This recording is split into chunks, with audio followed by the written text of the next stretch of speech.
Let's talk about review systems. I've been hearing so much chatter about this on Twitter and in Facebook communities and just everywhere, talking about the different star rating systems for books. And so I thought it would be a good idea to just give a little bit of clarity around the entire issue. My name is Seth. I'm a full-time fantasy author. I've written 26 books, published most of them, and I make these videos because there are a lot of authors who aren't making it, and I don't want you to be one of them. The reality is that leaving a review on something is an entirely subjective matter. There's no uniform standard for what a review means, and no matter how accurate you think your method of reviewing is, chances are very few other people share it exactly. In fact, I would wager that nobody shares it exactly. You take 10 people, bring them into a room and say, rate this book from 1 to 5. And then explain to me how your rating system works. And none of them will be the same. This creates a problem because what one person means as a good review, another person might see as a bad review. And most of the discussion revolves around how we as individuals should see review systems. But that seems kind of pointless because everybody's going to look at them differently. Instead, what I want to talk about is the systems themselves. I want to talk about what the Amazon star rating system is, and I want to talk about what the Goodreads star rating system is, because these are two completely different things that Amazon, in their infinite wisdom, has decided to mash together. And I understand why they did it, but I do think it's worth understanding that these are two completely separate systems with separate purposes, and the result produces something that isn't really great for anybody. What is the Amazon star review system? Well, it allows you to leave a review of 1 to 5 stars on a product that is on Amazon. This is unbelievably important to understand. It is not restricted to books. It is not, as you might expect, a measure of how good a book is. Now, on the reader side, when we see a star review on a book, we think to ourselves, oh, this is a reflection on how good the book is. But when Amazon sees the star review, they think something completely different. It's not how good is this product. It is how happy is this person with their purchase. They are simply looking at the number of stars as an indication of whether somebody is going to buy or not. See, Amazon doesn't care if the book is good or if it's not good. All Amazon cares about is whether somebody's going to buy it. So with that in mind, let's break down how a review system on Amazon works.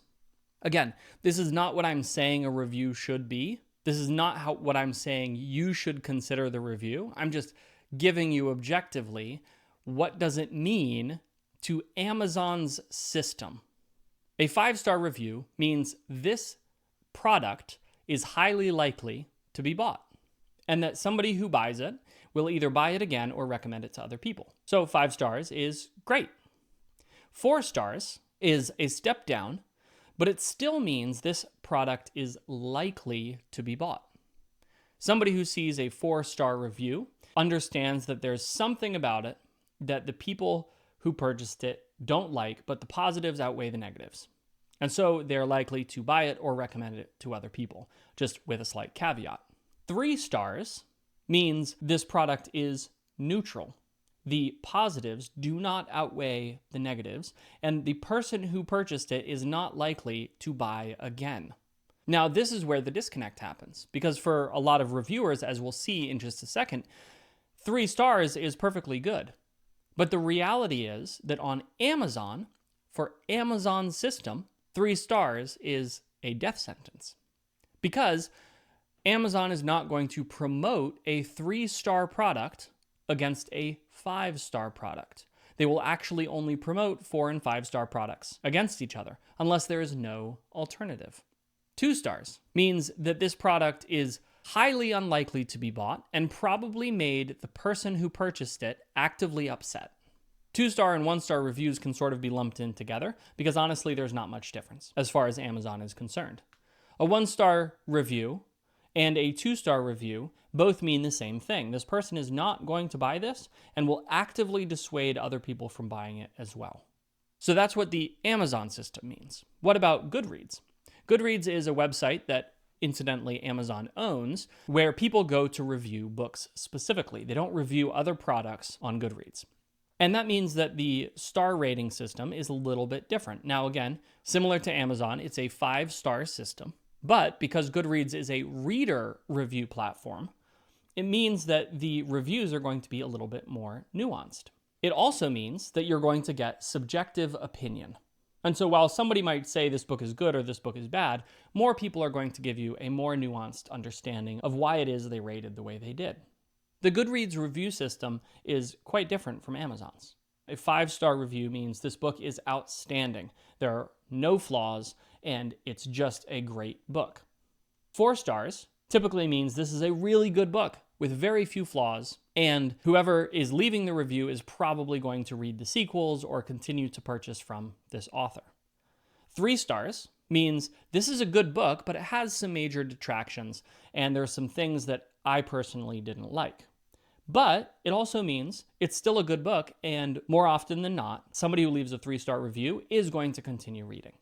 A 2-star review typically means that there were so many flaws that the person reading it either didn't finish it or they really just didn't like the book. And it's generally an indication that the reader is not going to continue on, though they might give the next book in the series a chance.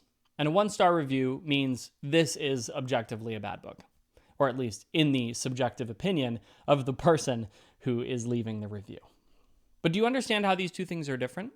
One of these systems, the Amazon system, is designed to understand how well a product sells. The other system is designed as a critical review of the content of the book.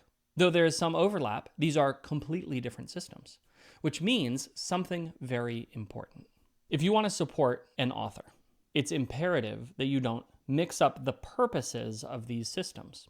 When you're on Amazon, if you want to support the author, you pretty much only have the option of leaving a 4 or 5-star review, because anything less will penalize them through Amazon's algorithm. On Goodreads, it's expected that you're going to leave a critical review. And so the best thing you can do there is to be honest about what you liked and what you didn't like, so that other readers are going to be able to find books that they also like, while avoiding the things that they don't want to read. These are two completely different review systems, and they are not interchangeable. You might think that you are being a good critic by leaving a 3-star review on Amazon. But if you enjoyed the book that you're reading and you want the author to write more, that's probably a bad idea. You might think to yourself that you're doing the author a favor by just leaving a 5-star review on Goodreads, even though you had problems with the book. But that's actually not helping, because you're increasing the chances that somebody's going to read the book based on your review and find those same things frustrating. So I think the answer to this problem of how do we review books is to understand the context in which we are reviewing them, and then to review them accordingly. But I'm interested to hear your opinion on this, because this is an issue that divides people. Let me know in the comments down below what your rating system is. How do you rate the books that you read?